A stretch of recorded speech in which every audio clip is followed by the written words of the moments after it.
বিসমিল্লাহির রহমানির রহিম। মা যাগাল বাসারু ওয়া মা তাগা লাকাদ রাআ মিন আয়াতি রাব্বিহিল কুবরা। সাদাকাল্লাহুল আযীম। وقال تعالى بشأن حبيبي آمرا ومخبرا إن الله وملائكته يصلون على النبي يا أيها الذين آمنوا صلوا عليه وسلموا تسليما। محبت درود إبراهيم পড়ুন। اللهم صل على محمد وعلى آل محمد كما صليت على إبراهيم وعلى آل إبراهيم إنك حميد مجيد। اللهم بارك على محمد وعلى آل محمد كما باركت على إبراهيم وعلى آل إبراهيم إنك حميد مجيد। আলহামদুলিল্লাহ, আল্লাহ পাকের দরবারে শুকরিয়া আদায় করছি যে মালিক আজকে আমাদেরকে পবিত্র জুমার দিনে তার ঘরে উপস্থিত তৌফিক দান করলেন। সকলে কালিমাতে শুকর আদায় করছি, পড়ছি আলহামদুলিল্লাহ। নবীজির প্রতি সংক্ষেপে মহাব্বত ভরা কণ্ঠে আবারও দরুদ পেশ করছি, সকলে পড়ছি সাল্লাল্লাহু আলাইহি ওয়াসাল্লাম। মুআজ্জাজ হাজিরিন, আমার আত্মার আত্মীয় সম্মানিত মুসল্লিবৃন্দ, আপনারা কেমন আছেন? আলহামদুলিল্লাহ আলা কুল্লি হাল। আমরা মেরাজের আলোচনা শুরু করেছিলাম, সেই ধারাবাহিকতায় আমরা আজকের আলোচনা করব ইনশাআল্লাহ মেরাজ সংক্রান্ত বিষয়ে। আলোচনার প্রসঙ্গ হলো পবিত্র মেরাজে আল্লাহ পাক রাসূল সাল্লাল্লাহু আলাইহি সাল্লামকে কোন কোন নিদর্শন দেখিয়েছেন। আল্লাহ পাক বলছেন লিনুরিয়াহু মিন আয়াতিনা। আমি আমার নবীজিকে মেরাজ করালাম আমার নিদর্শনাবলী দেখানোর জন্য। কোন সুবহানাল্লাহ। কি নিদর্শন আল্লাহ পাক দেখালেন? সেই নিদর্শনাবলীর মধ্যে কি শিক্ষা আছে উম্মতের জন্য? আল্লাহ পাক নবীজিকে এমন কিছু শাস্তি প্রত্যক্ষ করিয়েছেন, জাহান্নামীদের অপরাধীদের এমন কিছু শাস্তি আল্লাহ পাক দেখিয়েছেন, যাতে নবীজি পৃথিবীতে ফিরে আসার পরে উম্মতদের মাঝে অপরাধীদের শাস্তিগুলো নবীজি উপস্থাপন করতে পারেন। আর সেই শাস্তির ভয়ে, জাহান্নামের শাস্তির ভয়ে যেন উম্মত সে সমস্ত অপরাধ থেকে বেঁচে থাকতে পারে। কোন সুবহানাল্লাহ। নবীজি সাল্লাল্লাহু আলাইহি সাল্লামকে জাহান্নামের মধ্যে দেখানো হলো এক শ্রেণীর মানুষদের গাল চেরা হচ্ছে করাত দিয়ে। কি দিয়ে? করাত দিয়ে গাল চেরা হচ্ছে, একবার ডান পাশ থেকে আর একবার বাম পাশ থেকে করাত দিয়ে গাল চেরা হচ্ছে। নবীজি আমার জিজ্ঞাসা করলেন, ভাই জিবরাইল, এ সমস্ত লোক কারা যাদের গাল করাত দিয়ে চেরা হচ্ছে? এ সমস্ত লোক কারা? হযরতে জিবরাইল বললেন, ইয়া রাসূলুল্লাহ, আপনার উম্মতের মধ্যে ওই সমস্ত ব্যক্তিবর্গ যারা পৃথিবীতে মিথ্যা কথা বলতো। কি বলতো? মিথ্যা কথা বলতো। যেহেতু তারা পৃথিবীতে তাদের গালকে মিথ্যার কাজে ব্যবহার করত, সেই জন্য আল্লাহ জাহান্নামের মধ্যে তাদেরকে এই শাস্তি দিচ্ছেন। আর কিয়ামত পর্যন্ত তাদের এই শাস্তি অব্যাহত থাকবে। নাউযুবিল্লাহ। আমরা কি চাই আমাদের কারো এরকম অবস্থা হোক? তাহলে আমাদেরকে মিথ্যা বর্জন করতে হবে। এখন থেকে রাজি আছেন কিনা? এখন থেকে আমাদের মিথ্যা বর্জন করতে হবে। আল্লাহ পাক সত্য কথা বলার নির্দেশ দিয়েছেন। কি কথা? সত্য কথা বলার নির্দেশ আল্লাহ পাক দান করেছেন।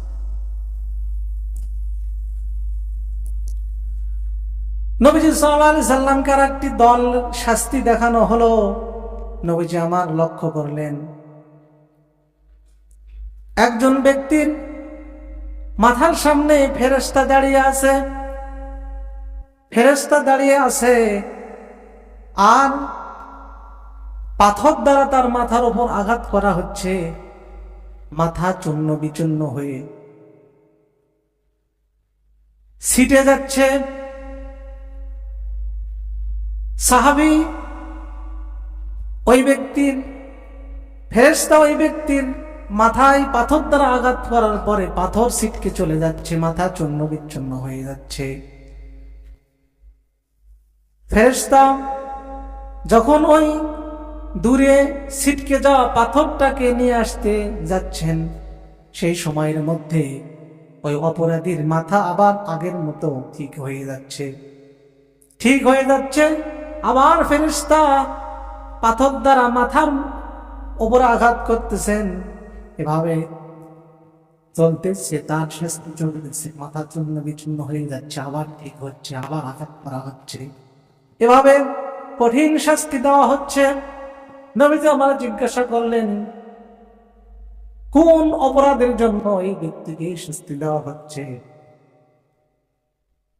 ফেরেশতা জিবরাইল আলাইহিস সালাম বললেন, ইয়া রাসূলুল্লাহ, আপনার উম্মতের ওই ব্যক্তি যাকে আল্লাহ পাক জ্ঞান দান করেছিলেন, সেই জ্ঞান দ্বারা সে কাজে লাগায়নি, আমল করেন। আল্লাহ পাক তাকে জ্ঞানকে অলসতা করেছে, আমল করেনি, উল্টো পথে চলেছে, উল্টো পথে চলেছে। উল্টো পথে যারা চলবে তাদের জন্য অত্যন্ত শাস্তির কথা আল্লাহ পাক বলেছেন। আল্লাহ পাক বলছেন, যারা পৃথিবীতে আমার যে দেখানো পথ, আমার বিধানে উল্টো পথে যারা চলবে তাদের পরিণতি কি হবে তোমরা শোনো। আল্লাহ পাক বলছেন, ওয়ানাহশুরুহুম ইয়াওমাল কিয়ামাতি উময়ান ওয়া বুকমান ওয়া সুম্মা। আল্লাহ পাক বলছেন, আমি তাদেরকে কিয়ামতের ময়দানে, ওয়ানাহশুরুহুম ইয়াওমাল কিয়ামাতি আলা ওয়ুজুহিহিম, আমি তাদেরকে কিয়ামতের ময়দানে উল্টো অবস্থায় উঠাবো। নাউযুবিল্লাহ। তাদের মাথা থাকবে নিচের দিকে আর পা থাকবে, আমি উল্টো অবস্থায় তাদের কিয়ামতের ময়দানে উঠাবো। আর তারা হবে কি হবে? অন্ধ হবে, অবুকমা, তারা হবে বোবা, অসম্মা, এবং তারা হবে বধির। তারা চোখে দেখতে পাবে না, কথা বলতে পারবে না, কানেও তারা শুনতে পারবে না, কারণ তারা পৃথিবীতে আল্লাহর হুকুমের উল্টো পথে চলেছিল। এই জন্য কিয়ামতের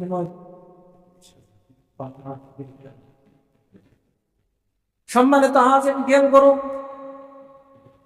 নবী সাল্লাল্লাহু আলাইহি সাল্লাম আর একটা দলের দিকে লক্ষ্য করলেন। তারা আগুনের, তারা রক্তের সাগরে তারা হাবুডুবু খাচ্ছে, রক্তের সাগরের মধ্যে হাবুডুবু খাচ্ছে।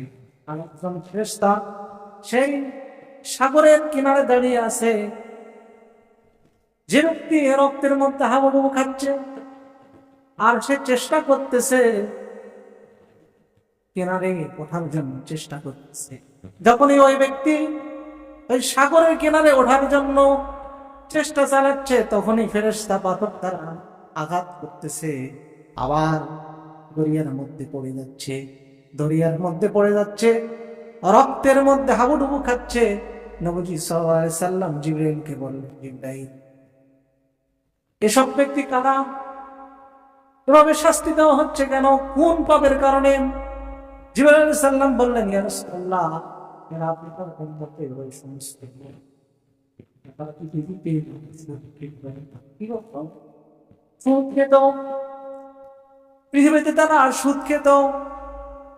মানুষ তাদের রক্ত ঘামানো পরিশ্রমের টাকা দিয়ে তারা সুদ পরিশোধ করত। সুদ নামক ঋণ, যে সেই সুদের ঋণ পরিশোধ করত, তারা পৃথিবীতে রক্ত চুষে খেত। সেই জন্য আল্লাহ পাক তাদেরকে আজকে রক্তের দরিয়ার মধ্যে আমাদের শাস্তি দিচ্ছে।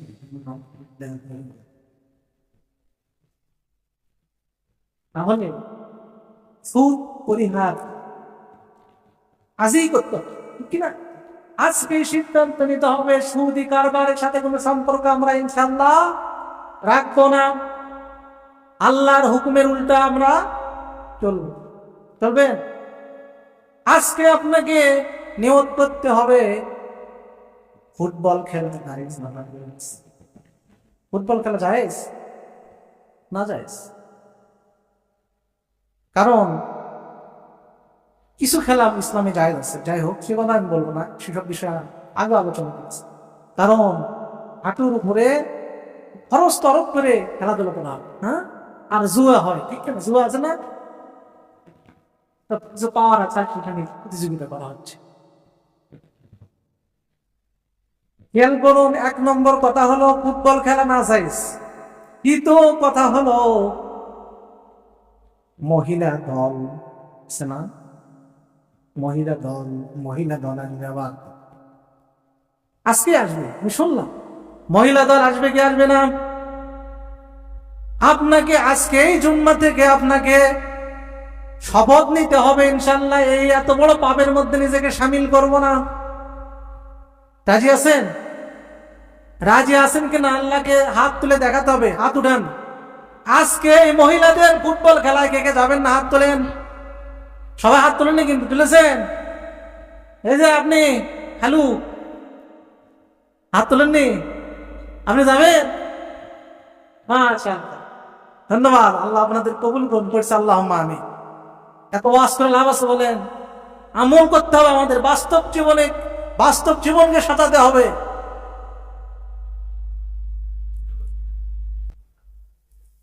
এটা আলোচনা করেছি, আজকে অন্যদিন করব। হাতে গোনা কয়েকটা খেলা জায়েজ আছে, দৌড় জায়েজ আছে, মহিলাদের জন্য সুতে কাটা কয়েকটা, হাতে গোনা কয়েকটা খেলা জায়েজ আছে। যাই হোক, তীর নিক্ষেপ কয়েকটা, 3-4টে খেলা মাত্র জায়েজ আছে। হ্যাঁ, খেলা আবার জায়েজ হবে যদি সেটা আপনার শারীরিক অনুশীলন যদি তার লক্ষ্য উদ্দেশ্য হয়।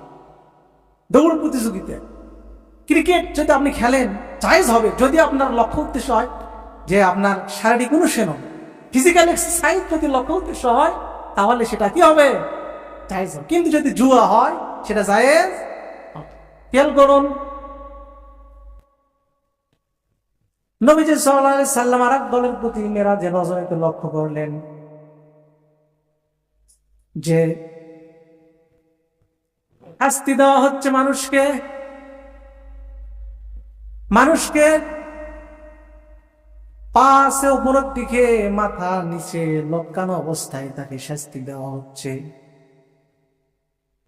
নবীজি বললেন, জিবরাইল, এভাবে লটকানো অবস্থায় উপরের দিকে পা, নিচের দিকে মাথা ঝুলিয়ে রাখা হয়েছে, এটা কেন এই শাস্তি দেওয়া হচ্ছে? জিবরাইল বললেন, ইয়া রাসূলুল্লাহ, এরা আপনার উম্মতের ওই সমস্ত ব্যক্তি যারা রোজার দিনে আগে ইফতার করত, তার মানে 1টার সময়, 9টার সময়, 10টার সময় খালি, অথবা রোজায় রাখতো না। যারা রোজা রাখতো না তাদেরকে এই শাস্তি দেওয়া হচ্ছে। 1 মাস পরে রোজা, তাই কিনা? রাজি আছেন না? ইনশাআল্লাহ রোজা নিয়ত করতে হবে। রোজা যারা রাখতো না তাদের মাথা নিচের দিকে, পা উপরে ঝুলিয়ে শাস্তি দেওয়া হচ্ছিল। নবীজি সাল্লাল্লাহু আলাইহি সাল্লাম লক্ষ্য করলেন আরেক দলের প্রতি, যারা চাঁদের আঙ্গুলের নখগুলো তামার নখ, সেই নখগুলো দ্বারা তারা তাদের নিজেদের শরীরের মাংসগুলো তারা ছিঁড়ে ফেলতেছে। চেহারার চামড়া তারা ছিঁড়ে ফেলে দিচ্ছে। নবীজি বললেন জিবরাইল, জিবরাইল আমিন বললেন, ইয়া রাসূলুল্লাহ, ওই সমস্ত লোক যারা মানুষের গীবত করত, সমালোচনা করত, পিছনে পিছনে মন্দ করত, এই সমস্ত লোক, তাহলে আমাদের গীবত করে হবে কি? গীবত আমাদের করে, যেখানে আমরা দেখবো গীবত করছে আমরা নিষেধ করবো এবং সেখান থেকে নিজেকে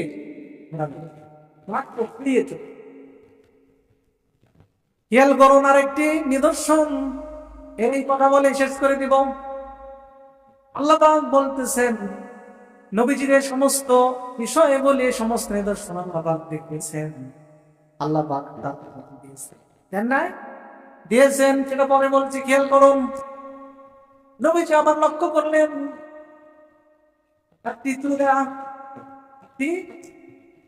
চুলা রুটি বানানো যায় এমন বিশাল আকারের চুলা নবীজির লক্ষ্য করলেন।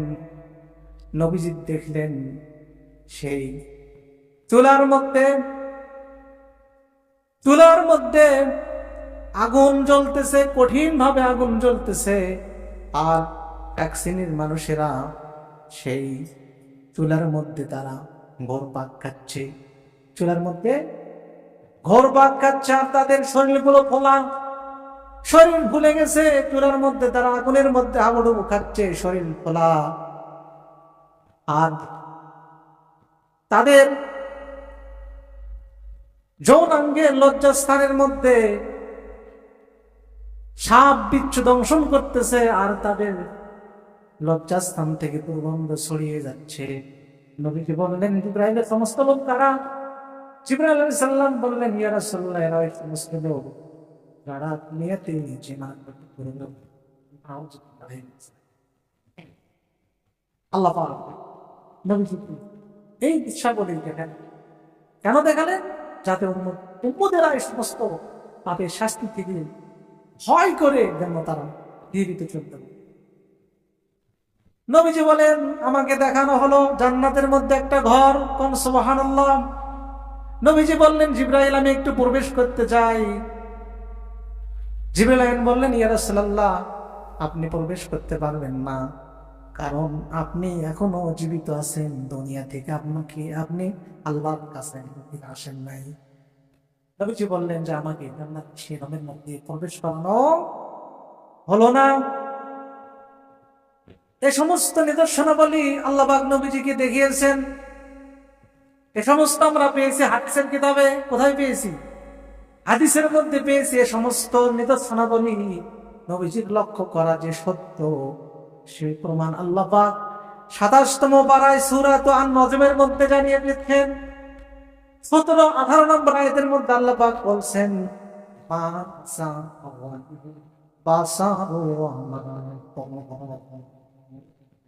আল্লাহু আকবার। আল্লাহ পাক বলছেন, মা যাগাল বাসারু, আমার রাসূল যা লক্ষ্য করেছেন, আমার রাসূলের দৃষ্টি বিভ্রম হয় নাই, চোখ কোনো ভুল দেখে নাই, আর তিনি সীমা লঙ্ঘন করেন নাই। তিনি যা দেখেছেন আল্লাহ পাক বলছেন 18 নম্বর আয়াতের মধ্যে আল্লাহ পাক বলছেন, লাকাদ রাআ মিন আয়াতি রাব্বিহিল কুবরা। আল্লাহু আকবার। আল্লাহ পাক বলছেন, লাকাদ রাআ, আমার রাসূল অবশ্যই দেখছেন, মিন আয়াতি রাব্বিহিল কুবরা, তার মহান রবের মহান নিদর্শনাবলী আমার রাসূল করেছেন, দেখেছেন। সুবহানাল্লাহ। কারণ পৃথিবীতে কোন বিধর্মী যেন বলতে না পারে, তোমরা তো জাহান্নামের কথা বলো, জান্নাতের কথা বলো, তোমাদের নবী বলেছেন, নবীজি কি দেখছেন না, এই প্রশ্ন যেন কিয়ামত পর্যন্ত উত্থাপিত না হতে পারে। আর যদি উত্থাপিত হয়, উপস্থাপিত হয় যদি এই প্রশ্ন, তোমার রাসূল দেখেছেন কিনা, উম্মতি মুহাম্মদ জানো পারবো। যে সমস্ত জাহান্নামের শাস্তির কথা, জান্নাতের নিয়ামতের কথা আমার রাসূল আমাদেরকে উম্মতদেরকে জানিয়ে দিয়েছেন, আমার রাসূল সেসব লক্ষ্য করেছেন। সুবহানাল্লাহ। সম্মানিত হাজিরিন, যতটুকু আলোচনা হলো জাহান্নামের শাস্তির কথা। আল্লাহ পাক আমাদেরকে মেরাজের এই শিক্ষা থেকে, মেরাজের এই শাস্তিগুলো আলোচনা শুনে আমাদেরকে শিক্ষা নিয়ে সে সমস্ত পাপ থেকে, বিরত থেকে ইসলাম অনুযায়ী আমাদের জীবনকে পরিচালিত করার তৌফিক দান করুন আল্লাহ পাক। সকলে বলছে আল্লাহুম্মা আমিন।